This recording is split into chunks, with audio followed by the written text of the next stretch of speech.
Minasan, konnichiwa! Kembali lagi di Wagemu Japanese Class, masih bareng Manda pastinya. Di video kali ini kita bakal sharing-sharing lagi ya teman-teman. Nah, pertama aku mau nanya dulu nih, kalian pernah dengar nggak ada ungkapan buku adalah jendela dunia? Aku setuju sih sama ungkapan itu. Tapi gimana nih kalau seandainya jendelanya terkunci? Pernah nggak sih kalian mikir gitu? Jendelanya terkunci. Berarti kita harus cari kunci dong buat buka si jendelanya. Nah, setelah aku pikir-pikir guys, ternyata kuncinya itu adalah bahasa. Wow, kayak push gitu ya, bahasa.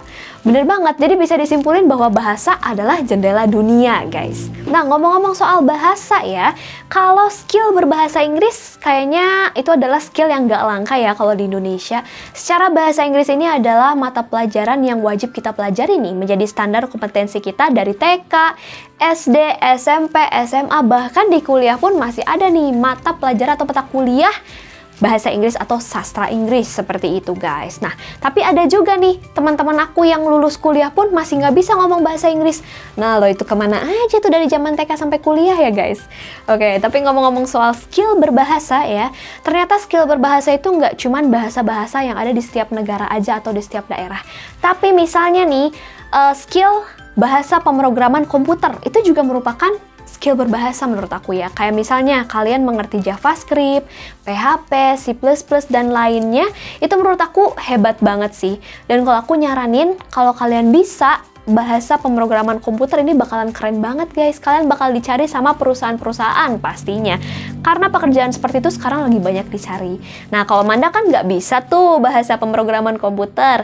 Jadi kalau aku sebenarnya dari dulu memang tertariknya dengan bahasa Jepang guys. Entah kenapa nih ya, bahasa Jepang ini menurut aku lucu aja gitu, kayak bagus aja buat dipelajarin, emang aku suka gitu ya. Nah, ngomong-ngomong tentang bahasa Jepang atau skill berbahasa Jepang, ada istilah JLPT nih. Kalian pernah dengar nggak JLPT? Nah, di video kali ini aku bakalan jelasin tentang JLPT dan apa sih fungsi dari JLPT tersebut. Makanya pantengin videonya sampai selesai. Jadi JLPT itu apa sih? Nah, mungkin kalau dalam bahasa Inggris kalian pernah dengar ada tes namanya TOEFL, TOEIC, ada juga IELTS, yaitu tes untuk mengukur skill atau kompetensi berbahasa Inggris kalian. Nah, JLPT ini bisa dibilang adalah TOEFL-nya bahasa Jepang, guys. Seperti itu ya. Nah, ngomongin soal JLPT ini sendiri, itu adalah singkatan dari Japanese Language Proficiency Test, atau dalam bahasa Indonesia adalah UKBJ alias Uji Kompetensi Bahasa Jepang, yang dalam bahasa Jepang sendiri namanya adalah Noryoku Shiken.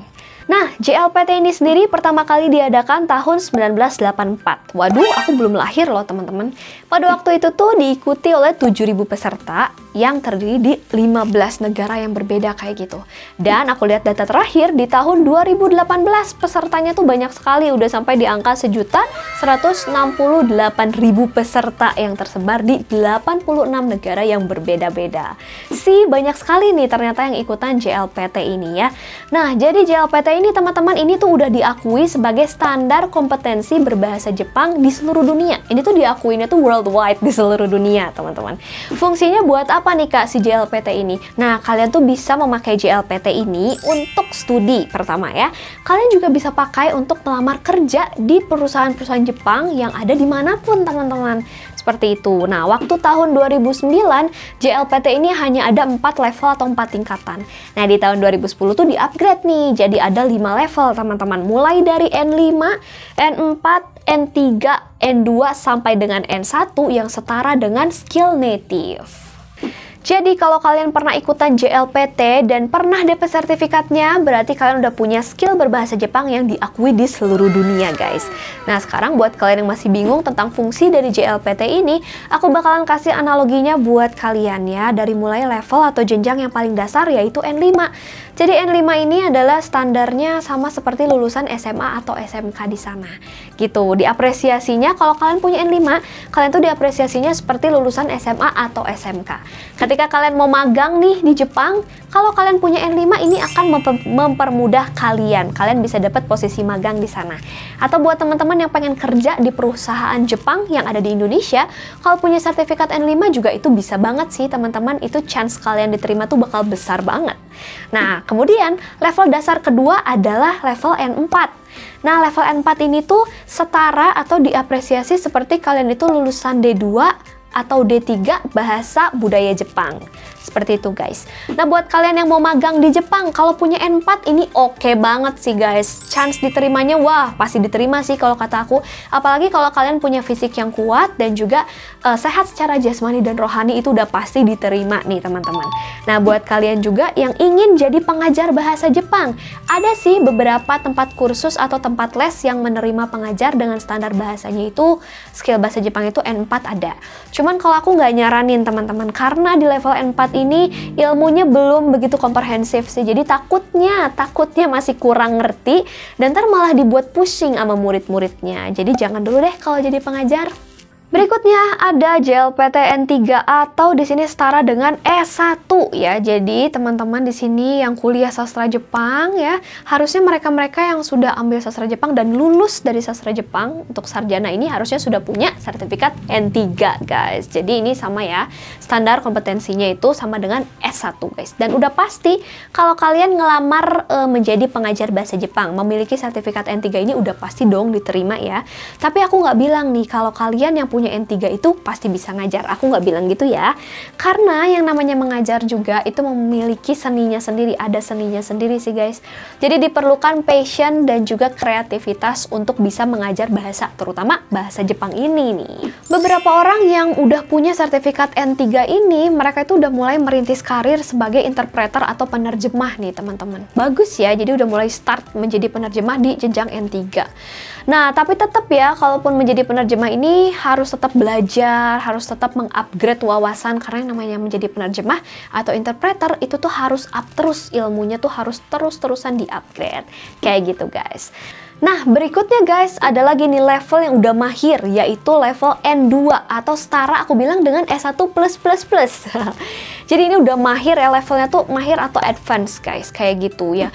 Kalau misalkan kalian nggak sempat kuliah atau nggak bisa kuliah, tapi kalian punya sertifikat N2, wah itu sih kalian nggak usah minder guys, karena ini kalian tuh punya peluang dan juga basic skill untuk menjadi penerjemah. Tahu sendiri dong, penerjemah tuh gajinya gede banget, gajinya besar sekali guys, tinggal kalian aja nego sendiri.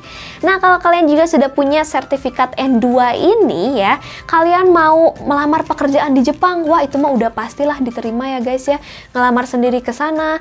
Terus udah gitu kalian bakalan lebih diapresiasi lagi kalau punya skill lainnya, jadi dilengkapi dengan combo skill. Misalnya skill design ya, atau skill programming, wah udah deh fix kalian bakal diterima sebagai profesional di sana. Mau pindah ke sana, kalian menjalani kehidupan di sana sebagai profesional juga oke banget tuh, bisa guys. Ingat ya, sebagai profesional loh, bukan sebagai kuli. Nah, berikutnya ini ada level yang paling dewa, level yang paling tinggi adalah JLPTN 1 teman-teman, atau setara dengan S2 ya.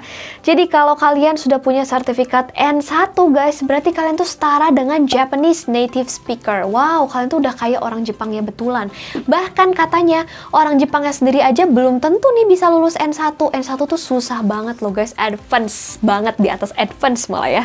Oke, jadi intinya kalau kalian udah punya sertifikat N1, bukan kalian yang cari kerjaan, tapi kerjaan yang bakal cari kalian. Kalian bakal jadi buronan guys, buronan calon mertua, asik. So gimana guys, kalian udah mulai semangat kah buat kejar JLPT? Yuk semangat, karena ini semua pastinya buat masa depan kalian dong. By the way, analogi yang aku bikin tadi itu sebenarnya adalah opini aku sendiri yang sudah terbukti ya teman-teman. Nah, buat kalian juga nih, sebenarnya ya kalau menurut aku ya, selembar ijazah atau selembar sertifikat itu kalau nggak ada kompetensinya, apakah nggak dibilang bohong tuh guys, sertifikat, ya nggak sih? Karena intinya kalau kalian belajar bahasa Jepang, kalian ikutan ujian, yang dikejar itu sebenarnya jangan sertifikatnya, goalsnya tuh jangan sertifikatnya, tapi skillnya. Soft skillnya yang harus kalian dapetin gitu guys. Karena yang namanya belajar bahasa ya ujung-ujungnya kan skillnya nih yang bakal kita pakai ya. Jadi belajar bahasa tuh nggak boleh ngerasa cukup, nggak boleh ngerasa udah deh kayaknya aku belajarnya segini aja, nggak boleh guys. Tapi harus terus diasah, harus terus di-upgrade sampai kapanpun juga, karena yang namanya bahasa tuh akan berubah seiring dengan waktu gitu guys. Jadi intinya ganbatte kudasai, selalu semangat untuk raih mimpi-mimpi kalian. Oke guys, untuk video sharing kali ini mungkin sampai di sini sini dulu. Kalau kalian ada masukan atau ide-ide lain yang pengen di-sharing nih di Wagemu Japanese Class, boleh langsung di kolom komen aja. Jangan lupa juga buat like video ini biar kita makin semangat sharing info buat teman-teman semua. Dan yang paling penting jangan lupa dong buat subscribe dan nyalakan notifikasinya biar nggak ketinggalan video-video kita yang berikutnya teman-teman. Oke lah, Manda kalau gitu bakal pamit sekarang. Kita ketemu lagi di next video. Mata deh. Enggak, gini aja. Enggak. Minasan, konnichiwa. Kembali lagi di Wagemu Japanese Class. Aduh, kecepatan. Lupa. Tadi ada opini-opini yang aku buat tadi itu sebenarnya adalah opini-opini, analogi ya. Nah,